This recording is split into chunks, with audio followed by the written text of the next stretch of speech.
Just నేను జగన్నాథ స్వామి గుడికి వెళ్తున్నాం అనకాపల్లిలో. ఎలా ఉంటుందో మీకు చూపిస్తాను. జస్ట్ హాయ్ చెప్పు. హాయ్ చెప్పు. హాయ్ చెప్పమంటే పారిపోతున్నాడు. నెక్స్ట్ అయితే టెంపుల్కి వెళ్ళామండి, జగన్నాథ స్వామి టెంపుల్కి. సాటర్డే ఈవినింగ్ అనమాట.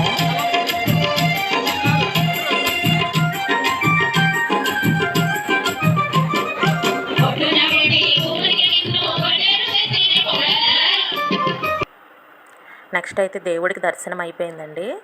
ఎంత రష్గా ఉందంటే చాలా రష్గా ఉంది. అసలు వీడియో ఇంకా అయితే నేను లాంగ్ తీద్దాం అనుకున్నాను, అస్సలు కుదరలేదు. అసలు ఎంత రష్ అంటే దర్శనంకే చాలా టైం పట్టింది. ఇంకా వర్షం, కిందంతా బురద బురద అనమాట. అందులోనే ఈ వీడియో అలా కవర్ చేశాను. చూడండి, ఏ ఐటమ్స్ అయినా 20 రూపీస్ అంట. నేనైతే ఈ స్టెన్సిల్స్ అవి తీసుకున్నాను. ఈ ఫోటో ఫ్రేమ్స్ చూసారా, మనం ఫోటో వాళ్ళకి అప్పటికప్పుడు వాళ్ళకి ఫోన్ ద్వారా పంపిస్తే 50 రూపీస్ అనమాట. అది మనకు వెంటనే చేసిస్తారు. నెక్స్ట్ అయితే ఎమ్మెల్యే గారు వచ్చారు. ఇంకా రష్